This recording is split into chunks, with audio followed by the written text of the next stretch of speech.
할렐루야, 수아니 한인교회 성도 여러분, 또 아침 묵상 오늘의 말씀에 참여하고 계신 모든 여러분, 지난밤도 평안하셨습니까? 복된 금요일 아침입니다. 오늘도 변함없이 주님께서 주시는 말씀과 함께 동행하며 승리하는 귀하고 복된 하루가 되시길 바랍니다. 오늘 본문 말씀은 스가랴서 14장 16절에서 21절까지의 말씀입니다. 온 세상이 예배자로 회복되는 날이라는 제목으로 여러분들과 함께 또 은혜를 나누도록 하겠습니다. 먼저 오늘 본문인 스가랴서 14장 16절에서 21절 말씀 우리 한 목소리로 함께 봉독한 후에 계속해서 말씀 이어가도록 하겠습니다. 스가랴서 14장 16절에서 21절 말씀. 예루살렘을 치러 왔던 이방 나라들 중에 남은 자가 해마다 올라와서 그 왕 만군의 여호와께 경배하며 초막절을 지킬 것이라.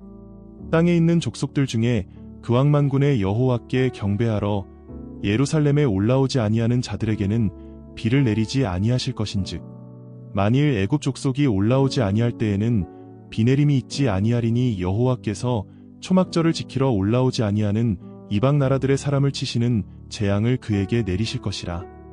애굽 사람이나 이방 나라 사람이나 초막절을 지키러 올라오지 아니하는 자가 받을 벌이 그러하니라.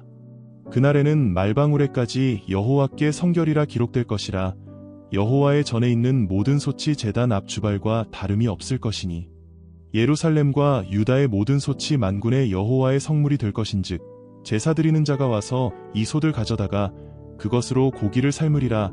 그날에는 만군의 여호와의 전에 가나안 사람이 다시 있지 아니하리라. 아멘.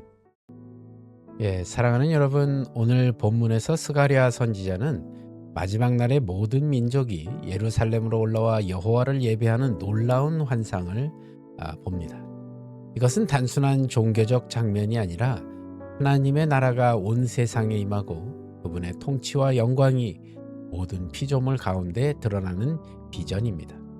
이 환상은 우리로 하여금 나는 어떤 예배자로 살아가고 있는가를 묻게 만들고 있습니다. 하나님이 기뻐하시는 예배, 그분의 마음을 시원하게 해드리는 그런 예배는 어떤 모습일까요? 오늘 말씀은 예배자의 삶을 세 가지 방향으로 보여주고 있습니다. 먼저 온 세상이 하나님을 예배하는 날을 소망하는 예배자가 되어야 할 것입니다. 16절을 보시면 예루살렘을 치러 왔던 이방 나라들 중 남은 자들이 매년 올라와 여호와께 경배하며 초막절을 지킬 것이라고 말씀합니다.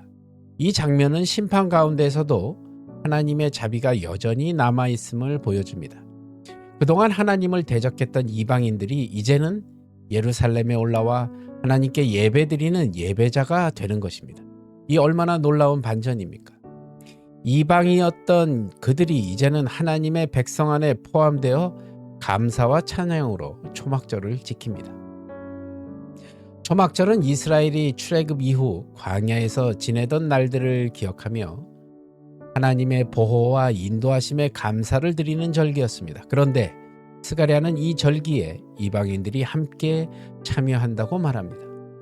이는 하나님의 구원이 특정 민족에게만 머무르지 않고 온 세상으로 확장될 것임을 선포하는 말씀입니다. 사랑하는 여러분, 하나님께서는 지금도 온 세상이 당신을 예배하는 그날을 준비하고 계십니다. 모든 언어와 민족과 백성이 하나가 되어서 하나님을 찬양할 그날이 반드시 올 것입니다. 우리는 그날을 소망하며 오늘을 살아가야 합니다. 우리의 예배가 단지 한 공간 안에서만 끝나는 행위가 아니라 세상을 향해 흘러가야 합니다. 내가 드리는 예배를 통해 내가 살아가는 삶의 자리에서 사람들이 하나님을 바라보고 그분을 찬양하게 되는 것, 이것이 참된 예배자의 모습입니다. 오늘 하루를 살아가면서 우리의 말과 행동이, 우리의 태도와 선택이 하나님을 높이는 예배가 되기를 바랍니다. 모든 민족이 하나님을 예배하게 될 그날을 소망하며 살아가는 믿음의 사람들이 되시기를 바랍니다. 두 번째로 하나님을 모르는 사람들에게 복음을 전하는 예배자가 되어야 합니다. 17절에서 하나님께서는 이렇게 말씀하십니다. 천하의 족속 중에 그 왕 만군의 여호와께 경배하러 예루살렘에 올라오지 아니하는 자에게는 비를 내리지 아니하시리라. 고대 사회에서 비는 생명과 직결된 것이었습니다. 비가 내리지 않으면 곡식이 자라지도 않고 양식이 없으면 생명이 끊어진다는 것이죠. 즉 하나님께서 비를 내리시지 않겠다고 하신 것은 그들에게 생명의 근원을 끊는 심판을 선언하신 겁니다. 본문은 특히 애굽을 예로 듭니다. 애굽은 이스라엘이 430년 동안 종살이를 하던 땅이었고 하나님께서 모세를 통해 10가지 재앙을 내리신 곳이었습니다. 그 재앙의 목적은 단 하나였죠. 여호와만이 참된 하나님이심을 알게 하시기 위함이었습니다. 그러나 바로와 그 백성은 그 계시를 거부했죠. 하나님을 예배하지 않고 결국 심판을 받았습니다. 스가랴는 이 말씀을 통해 하나님을 모르는 자들에게 복음이 전해져야 함을 다시 일깨워줍니다. 사랑하는 여러분, 우리가 예배자로 살아간다는 것은 단지 찬양하고 기도하는 시간에 머무르는 것이 아닙니다. 참된 예배자는 하나님을 알지 못하는 사람들에게 하나님의 생명과 구원의 소식을 전하는 사람입니다. 우리 주변에는 아직도 예수님을 모른 채 살아가는 사람들이 많이 있습니다. 그들에게 하나님의 사랑을 전하고 복음을 통해 예배의 자리에 서게 하는 것, 그것이 하나님이 원하시는 예배자의 사명입니다. 우리의 삶이 그 복음을 담는 통로가 되기를 간절히 바랍니다. 사람들이 우리의 말과 행동을 통해 하나님을 향한 사랑과 진리를 볼 수 있기를 바랍니다. 복음을 전하며 예배의 기쁨을 나누는 참된 예배자로 살아가기를 간절히 소망합니다. 마지막으로 하나님의 거룩하심을 삶으로 드러내는 예배자가 되어야 합니다. 본문의 마지막 부분에서 스가랴는 놀라운 환상을 전합니다. 그날에는 성전 안뿐 아니라 삶의 모든 영역이 여호와께 성결하게 될 것이라고 말합니다. 말 방울에도 집안의 솥에도 심지어 유다의 모든 그릇에도 여호와께 성결이라는 이름이 새겨질 것입니다. 이는 거룩이 더 이상 성전 안에만 머무르지 않고 백성의 일상으로 흘러간다는 뜻입니다. 하나님께서 임하시면 삶 전체가 예배의 자리가 됩니다. 부엌의 솥이 제단의 그릇이 되고 평범한 일상이 하나님의 영광을 드러내는 자리가 될 것입니다. 이것이 바로 하나님 나라의 완성된 예배자입니다. 사랑하는 여러분, 이 거룩의 환상은 단지 미래의 약속이 아닙니다. 지금 이 자리에서부터 시작되어야 할 우리의 부르심입니다.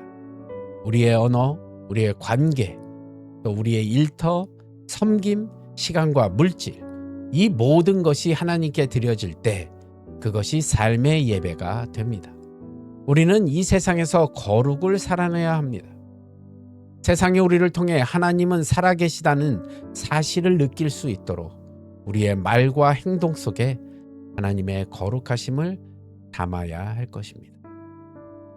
사랑하는 여러분, 하나님은 온 세상, 모든 민족, 모든 영역이 그분을 왕으로 높이며 예배하기를 원하십니다. 우리는 그날을 소망하며 기다립니다. 그리고 그 소망을 품고 오늘을 살아갑니다. 우리의 예배가 단지 예식으로 끝나지 않고 삶으로 이어지기를 바랍니다. 우리의 말과 행동, 또 계획과 선택 속에서 하나님의 거룩하심이 드러나기를 바랍니다. 오늘 하루 하나님을 예배하는 마음으로 그분의 통치 아래 머물며 그분의 영광을 드러내는 예배자로 살아가시길 우리 주 예수 그리스도의 이름으로 간절히 축원합니다. 기도하겠습니다. 주님, 온 세상이 예배자로 회복되는 날이 곧 오기를 소망합니다. 그 소망을 가지고 오늘의 삶도 주님 앞에 올려드립니다. 주님, 오늘도 승리하며 그 앞에 나아갈 수 있도록 인도하여 주시옵소서. 모든 것 주님께 감사드리오며 나사렛 예수 그리스도를 받들어 간절히 기도드리옵나이다. 아멘. 예, 벌써 금요일입니다, 여러분. 오늘도 그 안에서 승리하시고요. 주말 잘 보내시고 저는 또 월요일 아침 말씀으로 찾아뵙도록 하겠습니다. 여러분, 오늘도 또 주말도 주 안에서 평안하십시오. 샬롬.